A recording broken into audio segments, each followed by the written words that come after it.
I mostly read public domain books here on Glenn Reads Books to You, and they were written a long time ago, so they're usually racist, or sexist, or bigoted, but in there somewhere is a story, and that's why those stories are famous.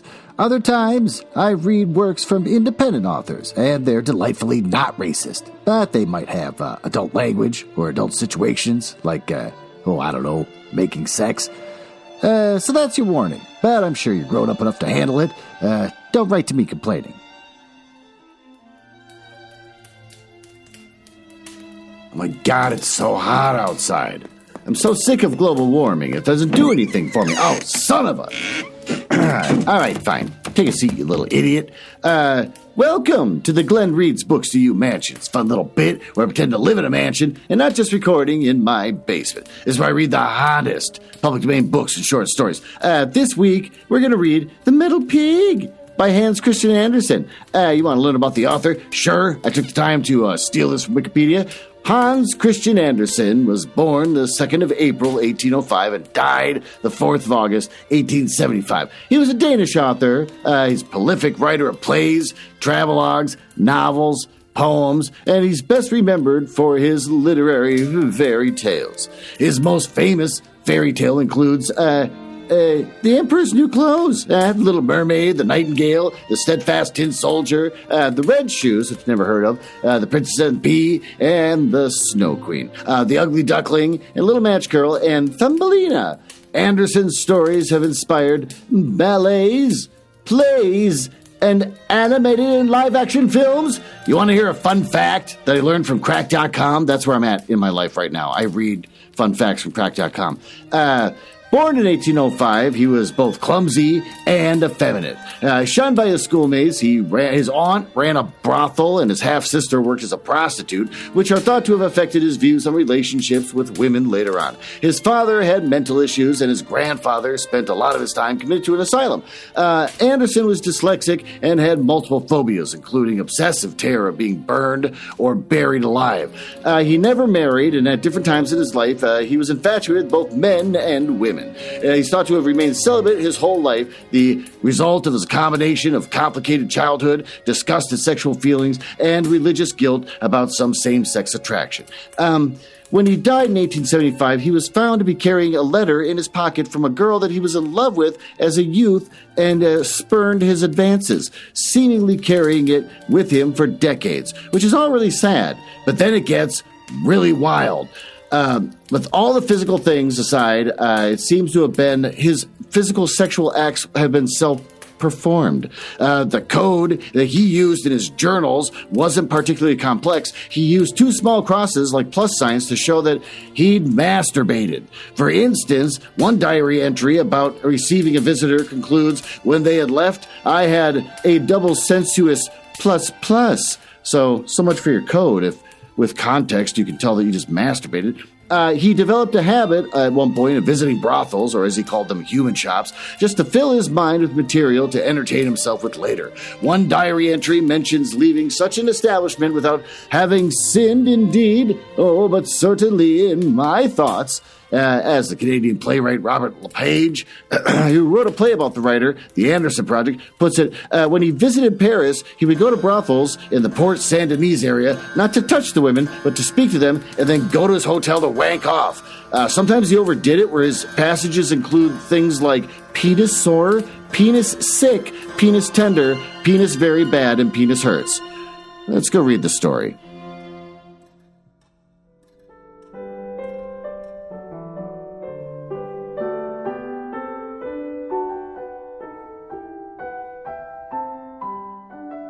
Well, there you go. Why don't you get yourself seated? Now that we know all that, why don't we get into this children's story called The Metal Pig? In the city of Florence, not far from the Piazza del Granduccia, runs a little street called the Porta Rossa. And in this street, just in front of the marketplace where vegetables are sold, stands a pig. Oh, he's made of brass and curiously formed. Oh, the bright color has been changed by age to dark green, but clear. Fresh water pours from the snout, which shines as if it had been polished. Oh, and so indeed it has, for hundreds of poor people and children seize it in their hands as they place it to their mouths, close to the mouth of the animal, to drink.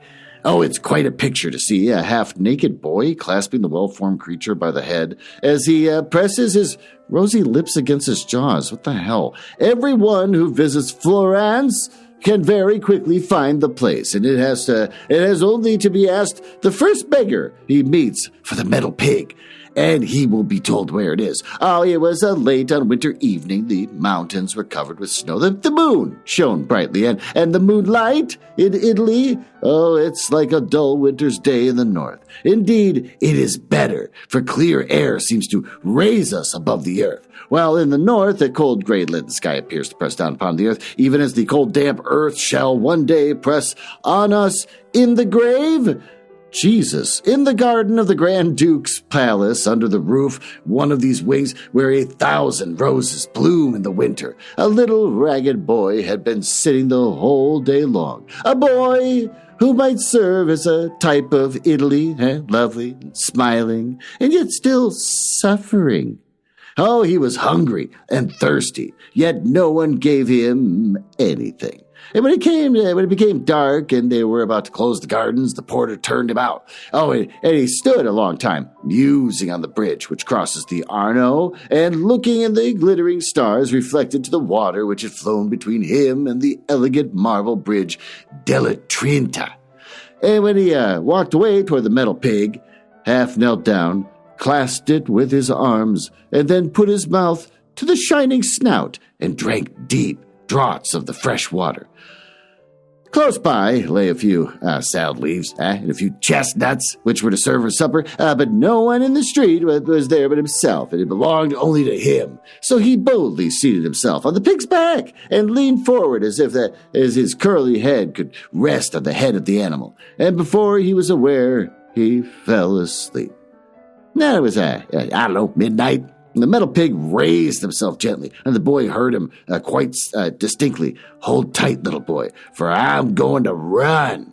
And away he started for a most wonderful ride. First, they arrived at the Piazza del Granduca, and at the metal horse which bears the Duke's statue, and neighed aloud, and the painted coats of arms in the old council house showed like transparent pictures. And Michelangelo's David tossed its sling as if everything had life. The metallic groups of figures, among which were Perseus and Rape of the Sabines, looked like living persons, and cries of terror sounded from them all across the noble square. By the Palazzo degli Uffizi, in the arcade, where the nobility assembled for the carnival, the metal pig stopped. "Hold fast," said the animal. "Hold fast, for I'm going upstairs." Well, the little boy said not a word. He was half pleased and then half afraid. Oh, they entered a long gallery where the boy had been before. Oh, the walls were resplendent with paintings. Here stood statues and busts, and all in clear light as if it were day. But the grandest appeared when the door of the side room opened. The little boy could remember what beautiful things he had seen there. But tonight, everything shone in its brightest colors. Here stood the figure of a beautiful woman, as beautifully sculptured as possible by one of the greatest masters. Her graceful limbs appeared to move. Dolphins sprang at her feet, and immortality shone from her eyes. The world called her Venus de Medici, and by her side were statues, in which the spirit of life breathed in stone. Figures of men, one of whom wielded his sword, was named the Grinder. Wrestling gladiators formed another group. The sword had been sharpened for them, and they strove for the goddess of beauty. The boy was dazzled by so much glitter. Oh, for the walls were gleaming with bright colors. All appeared living reality. As they passed from hall to hall, beauty everywhere showed itself as the metal pig went step by step from one picture to another. The little boy could see it all plainly. One glory eclipsed another, and yet there was one picture that fixed itself on the boy's memory. More especially because of the happy children it represented. For these the little boy had seen in daylight. Many passed this picture by with indifference. And yet it contains a treasure of poetic feeling. It represents Christ descending into Hades. They were not the lost, whom the spectator sees, but the heathen of olden times. The Florentine, Angelo Bronzio, painted this picture. Most beautiful is the expression on the face of the two children, who appear to have full confidence that they shall reach heaven at last. They are embracing each other, and one little stretches out his hand toward another, who stands below him and points to himself, as if he were saying, I'm going to heaven. The older people stand as if uncertain, yet hopeful, and they bow in humble adoration to the Lord Jesus. On this picture, the boy's eyes rested longer than any other. The metal pig stood still before it. A low sigh is heard. Did it come from picture or from the animal? The boy raised his hands toward the smiling children, and then the pig ran off with them through the open vestibule. Thank you, you beautiful animal, said the little boy, caressing the metal pig as he ran down the steps. Thanks to you also, replied the metal pig. I have helped you, and you've helped me. For it is only when I have an innocent child on my back that I receive the power to run.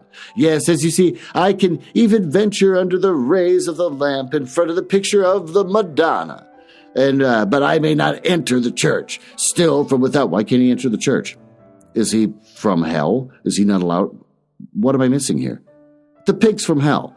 Still from without, and while you are upon my back, I may look in through the open door, yet not get down yet, for if you do, then I shall be lifeless, as you see me in the Porta Rosa. I stay with you, my dear creature, said the little boy, and then they went on at a rapid pace through the streets of Florence with this hell pig, till they came to a square before the church of Santa Croce. The folding doors flew open, and light streamed from the altar through the church into the deserted square. A wonderful blaze of light streamed from one of the monuments into the left aisle, and 1,000 moving stars seemed to form a glory around it. Even the coat of arms of the tombstone shone, and a red ladder on a blue field gleamed like fire.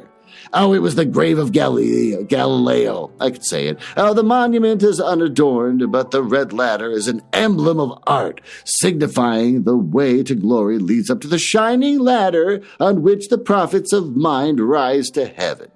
Like Elias of old, in the old aisle of the church, every statue and a richly carved sarcophagi seemed endowed with life, and here stood Michelangelo. There, Dante, with a laurel wreath around his brow, Alfieri and Machiavelli. For here, side by side, rest the great men, the pride of Italy. The church itself is, very beautiful, but even more beautiful than the marble cathedral at Florence.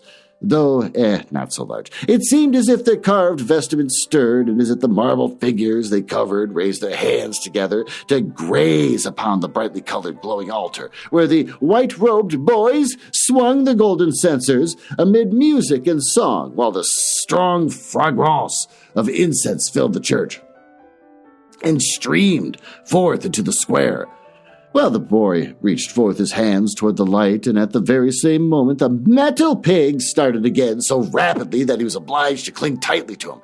The wind whistled in its ears, and he heard the church door creak on its hinges as it closed, and it seemed to him as if he had lost his senses. Then a cold shudder passed over him, and he awoke. It was morning. The metal pig stood on its old place in the Porta Rosa, and the boy found that he had slipped nearly off its back. Fear and trembling came upon him as he thought of his mother, and she had sent him out the day before to get some money, and he had not done so, and now he was hungry and thirsty. Once more he clasped the neck of the metal horse, kissed its nose, and horse? I thought it was a pig. All right, and nodded farewell to it. Then he wandered away into one of the narrowest streets. where there was scarcely room for a loaded donkey to pass. A great iron-bound door stood ajar, and he passed through and climbed up a brick staircase with dirty walls and a rope for a balustrade till he came upon an open gallery hung with rags. From here, a flight of steps led down to a court, and there was a well of water drawn up by the iron rollers, the different stories of the house, where the water buckets hung side by side. Sometimes the roller and the bucket danced in the air, splashing the water all over the court. Another broken-down staircase led from the gallery, and the two Russian sailors running down it almost upset the poor boy. They were coming from their nightly carousal. A woman, not very young, with a unpleasant face and quantity of black hair, followed them. What have you brought home? She asked when she saw the boy. Don't be angry, he pleaded. I have received nothing. I have nothing at all. And he seized his mother's dress and would have kissed it. Then they went, but he didn't. But they went to a little room, and I need not describe it, but only say that there stood in it an earthen pot with handles, made for holding fire, which in Italy is called a marto. Probably not pronouncing that right. The pot she took in her lap, warmed her fingers, and pushed the boy with her elbow. Certainly you must have some money, she said. And the boy began to cry. And then she struck him with her foot till he cried out louder. Will you be quiet? Or I'll break your screaming head. This is horrible. And she swung about the fire pot, which held in her hand, while the boy crouched to the earth and screamed. This is terrible. Then a neighbor came in. And she had also written Marto under her arm. Felicia, he said, what are you doing to the child? That child's mine, she answered, and I can murder him if I'd like to. You too, Gianna. And then she swung about the fire pot, and the other woman lifted up hers to defend herself. And the two pots clashed together so violently that they were dashed to pieces, and the fire and the ashes flew about the room. The boy rushed out at the sight and sped across the courtyard and fled from the house. The poor child ran till he was quite out of breath, and at last he stopped at the church, the doors of which were opened to him the night before, and he went in. Here everything was bright. The boy knelt down by the first tomb on his right, the grave of Michelangelo, and sobbed as if his heart would break. People came and went, and mass was performed, but no one noticed the boy, excepting an elderly citizen who stood still and looked at him for a moment. And then went away like the rest. Hunger and thirst overpowered the child, and he became quite faint and ill. At last, he crept into the corner behind the marble monuments and went to sleep. Toward the evening, he was awakened by a pull at his sleeve. He startled up, and he saw the same old citizen stood before him. Are you ill? Where do you live? Have you been here all day? Were some of the questions asked by the old man, and after hearing his answers, the old man took him home to a small house close by in the back street. They entered the glove-maker's shop, where a woman sat sewing busily. A little white poodle, so closely shaven that his pink skin could plainly be seen, frisked about the room and gamboled upon the boy. Well, that's unsettling, a man just taking a boy back home, and the boy's just going to do it.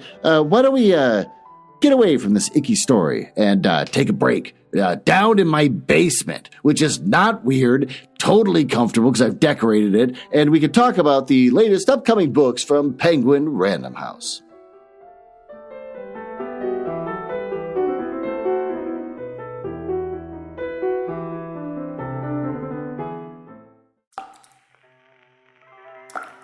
Oh, there you are. You finally made it downstairs. As you can see, as you sit here in this one folding chair underneath a naked light bulb, and I stand here underneath this naked light bulb and play my guitar for you, that I have added more furniture to my basement. We've got the futon, which back in college we called a screwton. That was kind of cool. It was kind of fun. It's still cool. And I have a small little area rug with a coffee table and a tube television from the 90s that I'm still trying to figure out how to hook up some kind of Google TV to, and I can't figure out how to make that happen. But I'll figure it out. It's not a big deal. You can't plug USB into these old TVs. But either way, let me tell you about the latest upcoming book from Penguin Random House, which has been pretty dry lately, which is why I'm telling you about a new Garfield book called Garfield Donut Disturbed. Yeah, it's got a picture of him sleeping in a donut. It's his 76th book. It's by Jim Davis. Want to learn more about it? Sure you do. Garfield's back in this brand new full-color compilation comic strip book. Truly a must-have for fans.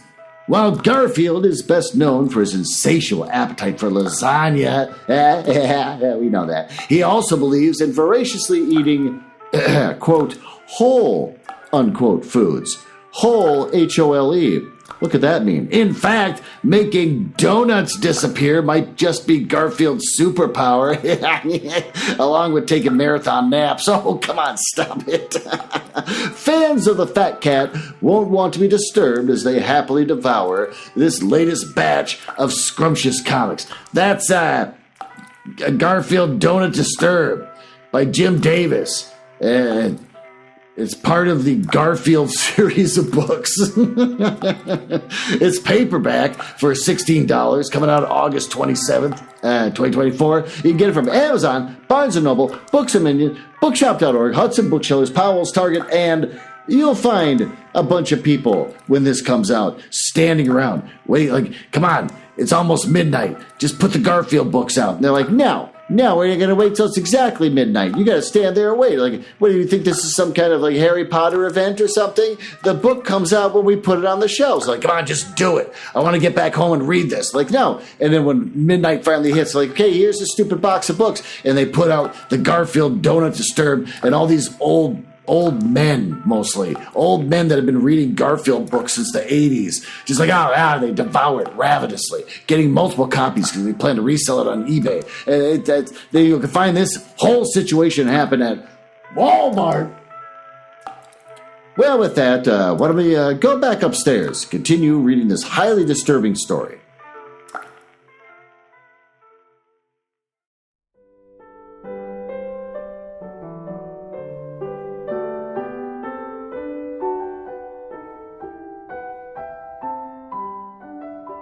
Okay, there you are. Where do we leave off? So this kid who's being abused by his mother, who almost burns the house down and stuff, the kid goes and hangs out in a church, and then some creepy person just stares at him a lot, then comes back later, and then the kid goes home with them. I'm sure it's got a sweet ending, but normally this is not good. Okay, anyways, let's continue. Innocent souls are soon intimate, said the woman, as she caressed both the boy and the dog. These good people gave the child food and drink and said that he would stay with them all night. And that the next day the old man, who was called Giuseppe, would go and speak to his mother. Oh, a little homely bed was prepared for him, but to him who had so often slept on hard stones, it was a royal couch, and he slept sweetly and dreamed of the splendid pictures of the metal pig.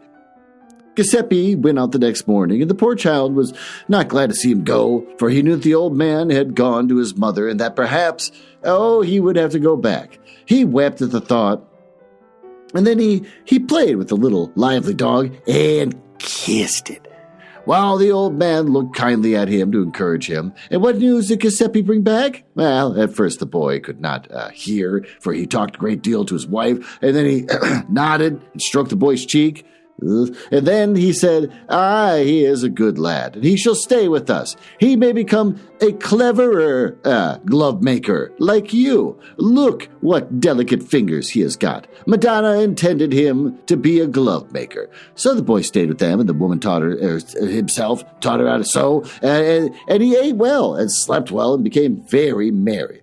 But at last he began to tease Bellissima, as the little dog was called. This made the woman angry, and she scolded him and threatened him, which made him very unhappy. And he went and sat in his own room full of sad thoughts. This chamber looked upon the street in which hung skins to dry. There were thick iron bars across the window, and that night he lay awake, Thinking of the metal pig? Indeed, it was always in his thoughts. Suddenly he fancied he heard feet outside, going pit-a-pat, and he sprung out of bed and went to the window. Could it be the metal pig? Oh, but there was nothing to be seen. Whatever he had heard had passed already, and next morning their neighbor, the artist, passed by carrying a paint box and a large roll of canvas. Help the gentleman carry his box of colors, said the woman to the boy, and he obeyed instantly, took the box and followed the painter, and they walked on till they reached the picture gallery and mounted the same staircase up which he had ridden that night on the metal pig. He remembered all the statues and pictures, the beautiful marble Venus, and again he looked at the Madonna with the Savior and then St. John. And they stopped before the picture by Bronzio, I don't know, I'm not saying this right, in which Christ is represented as standing in the lower world, with the children smiling before him, in the sweet expectation of entering heaven. And the poor boy smiled too, for here was his heaven. You may go home now, said the painter till the little boy stood watching him till he set up his easel. May I see you paint? Asked the boy. May I see you put the picture on the white canvas? I'm not going to paint yet, replied the artist, and then he brought out a piece of chalk, and his hand moved quickly, and his eyes measured the great picture. And though nothing appeared but a faint line, the figure of the Savior was clearly visible, as in the colored picture. Why don't you go? Said the painter. And then the boy wandered home silently and seated himself at the table and learned to sew gloves. But all day long his thoughts were in the picture gallery, and so he pricked his fingers and was awkward. But he did not tease Bellissima. And when the evening came, the house door stood open. He slipped out. Oh, it was a bright, beautiful starlight evening, but rather cold. Away he went through the already deserted streets and soon came to the metal pig. And he stooped down and he kissed its shining nose. Then he seated himself on its back. You happy creature, he said. How I have longed for you. We must take a ride. Tonight! But the metal pig lay motionless. While the fresh stream gushed forth from its mouth, the little boy sat still astride his back, and he felt something pulling at his clothes. He looked down, and there was Bellissima, the little smooth-shaven Bellissima, barking as if he would have said, I'm here too. Why are you sitting there? A fiery dragon could not have frightened the boy as much as the little dog did in this place. Bellissima in the street, and not dressed, as the old lady called it. What would be the end of this? Well, the dog never went out in winter unless he was attired in his little lambskin coat, which had been made for it. It was fastened around the little dog's neck and the body with red ribbons. It was decorated with rosettes, and little bells. But the dog looked almost like a little kid when he was allowed to go out in the winter and trot after her mistress. And now here she was in the cold and not dressed. Well, how would it end? All his fancies were quickly put to flight. Yet he kissed the metal pig once more, and then took Bellissima in his arms. The poor little thing trembled with so much cold, and the boy ran homeward as fast as he could. What are you running away with there? Asked two of the police when he met. At whom the dog barked. Where have you stolen that pretty dog? They asked as they took it away to the inn. I've not stolen it. Do give it back again, cried the little boy despairingly. Well, if you're not stolen it, you may say at home that they can send to the watch house for the dog. And then they told him where the watch house was. They went away with Bellissima. Here was a dreadful trouble. Well, the boy did not know whether he had better jump into the Arno or go home and confess everything. Oh, they would certainly kill him, he thought. Jesus. Well, I would gladly be killed, Jesus, he reasoned, for then I shall die and go to heaven. And so he went home, almost hoping for death. The door was locked, and he could not reach the knocker. No one was in the street, so he took up a stone, and with a tremendous noise it made at the door. Who's there? Asked somebody within. It is I, he said. Bellissima is gone. Open the door, and then kill me. Then, indeed, there was a great panic. Madame was so fond of Bellissima, she immediately looked at the wall where the dog's dress usually hung, and there was a little lambskin. "Bellissima's in the watch house," she cried. "You bad boy. How did you entice her out? Poor little delicate thing, with those rough policemen, yeah? Oh, she'll be frozen with cold." Giuseppe went off at once, while his wife lamented, and the boy wept. And several of the neighbors came, and amongst them the painter. And the boy, he took the boy between his knees, and questioned him. And in broken sentences, he soon heard the whole story. And also about the metal pig and the wonderful ride in the picture gallery, which was certainly rather incomprehensible. The painter, however, consoled the little fellow and tried to soften the lady's anger. But she would not be pacified till her husband returned to Bellissima, who had been with the police. When there was a great rejoicing, and the painter caressed the boy and gave him a number of pictures. Oh, what beautiful pictures were these! Figures with funny heads. And above all, the metal pig was there too. Oh, nothing could be more delightful. By means of a few strokes, it was made to appear on the paper, and even the house that stood behind it had been sketched. If only it could paint. And who could do this, could conjure all the world before him. The first leisure moment during the next day, the boy got a pencil, and on the back of one of his drawings, he attempted to copy the drawing of the metal pig, and he succeeded. Certainly, it was rather crooked, rather up and down, one leg thick, the other one thin, and still it was like the copy. And he was overjoyed at what he had done. The pencil would not go quite as it ought, and he found out that by the next day, so he tried again. A second pig was drawn by the side of the first, and this looked 100 times better. And the third attempt, so good, that everybody might know what it was meant to represent. And now the glove-making went on but slowly. The orders given by the shops in the town were not finished quickly, for the metal pig had taught the boy all the objects may be drawn upon paper. Oh, and Florence is a picture book in itself for anyone who chooses to turn over its pages. And on the Piazza del Trinita stands a slender pillar, and upon its goddess Justice, blindfolded, with her scales in her hand, and was soon represented on paper, and it was the glove-maker's boy who placed her there. The collection of pictures increased, but as yet there are only copies of lifeless objects, when one day Bellissima came gamboling before him. "Stand still," cried he, "and I will draw you beautifully to put amongst my collection." But Bellissima would not stand still, so he must have bound her fast in one position. He tied her head and tail, Jesus. But she barked and jumped. Yeah, that's normal. And so she pulled and tightened the string. Oh, God, she's going to die, isn't she? Oh, that she was nearly strangled. But just then her mistress walked in. "You wicked boy! Ah, you poor little creature!" was all she could utter. And she pushed the boy from her, thrust him away with her foot, called him a most ungrateful, good-for-nothing, wicked boy, and forbade him to enter the house again. And then she wept and kissed her little half-strangled Bellissima. And at this moment the painter entered the room, and in the year 1834 there was an exhibition in the Academy of Arts at Florence. 2 pictures, placed side by side, attracted a large number of spectators. The smaller of the two represented a little boy sitting at a table. Drawing before him was a little white poodle, curiously shaven, but as the animal would not stand still, it had been fastened with a string to its head and tail to keep it in one position. The truthfulness and life of the picture interested everyone.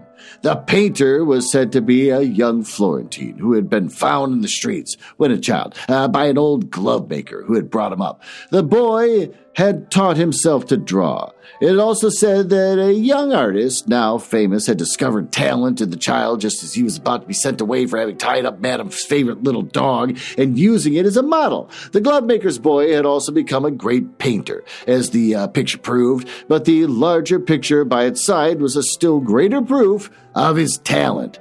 It represented a handsome boy, clothed in rags, lying asleep and leaning against the metal pig in the street of the Portia Rosa. All the spectators knew the spot well. The child's arms were around the neck of the pig. Oh, and he's deep asleep. The lamps before the picture of the Madonna threw a strong, effective light on the pale, delicate face of the child. It was a beautiful picture, yeah? A large gilt frame surrounded it, and on one corner of the frame, a laurel wreath had been hung. But a black band twined unseen among the green leaves, and a streamer of crepe hung down from it. For within the last few days, the young artist had died. What the hell? Okay, so the young boy died. All right. Weird. Why don't we go down to the smoking room where we can have a cigarette and try to understand what the hell we just read?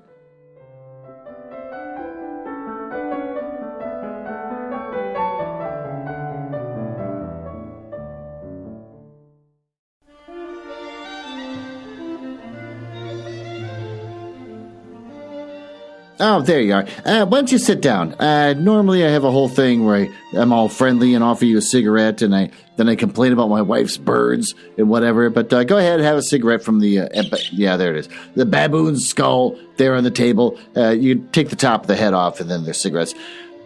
The story is upsetting. You have this whole buildup, and then it just kind of stops and tells you a quick little blurb to wrap it up as an after effect. So, writing-wise, a little weird. I don't know. I guess for a time it's probably normal. But for this, it's like, this is a boy, then the dog, and the conflict, and it's like, okay, so that all happened a long time ago. And then talks about, I think it's talking about the young painter that the boy was following and wanted to watch him paint. And then he gave the boy some pictures or whatever. That is the one they're referring to as drawing these pictures of the boy sleeping on the thing. And then I guess the young boy died, and that's the reason why the wreath that's hung down by the picture of him sleeping with a little black ribbon tied to it is supposed to mean that he died. So did the boy never become an accomplished artist because he was already trying to draw, or is this... I'm a little confused. I don't know. Whatever. Am I going to go back and reread anything? No, not really. I think the message of the story, we can talk about how it's kind of like a love letter to Florence from the author, that he uses the pig as a way of exploring art at the place it came from. Though he does make a point of saying the pig can't actually go into churches, so that makes you think it's like a hell pig. And the kid, I think the kid died at the end, and so that's not a good ending. So this pig is a hell pig. That curses children that ride its back. So people are horrible to children. I don't know. So anyways, the point I think I want to make is this author is not a bad person. We learned about his masturbation journal, but we also learned about how horrible his life was leading up to it. His idea of sexuality was kind of distorted a little bit by like his family and the brothels and everything. Then he's got family that are like being institutionalized for mental issues and stuff. And so like this guy might have a mental issue too that's been untreated. They couldn't really treat it back then anyway. So he's just not a happy guy, and sex is confusing. So he winds up just kind of masturbating a lot. And then he makes a journal out of it. Is that a normal thing? I don't know. When you think no one's ever going to read it, maybe it is a normal thing. It's good to put it on paper and see how much you're doing it, and do I have a problem or something? I don't know. Who knows?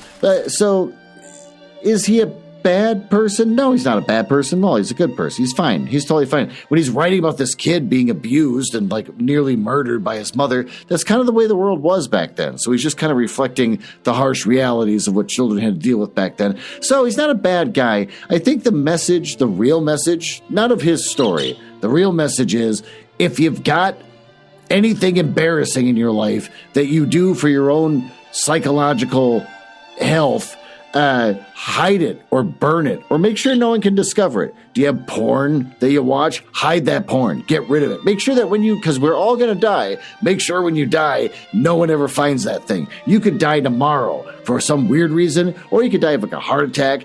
God knows what. But whatever you do, don't let anyone see your weird secret stuff. This guy accidentally let people see his weird secret stuff. He tried to code it, but he wasn't good at coding.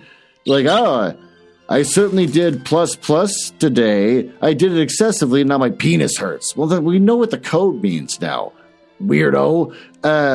So, yeah, everything about his life story and how this ended makes me feel bad.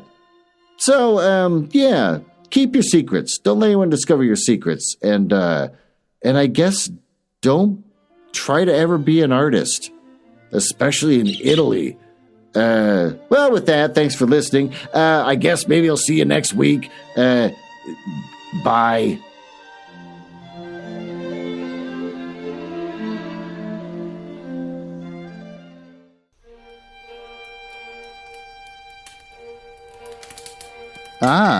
Well, it appears you found me in the part of the podcast I hate the most, where I tell you all about the places on the internet where you can find me.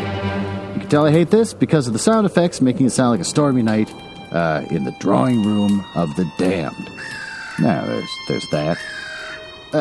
Are you cool? I like cool people. It's the reason why I got involved in this business to begin with, just to meet cool people. Not losers.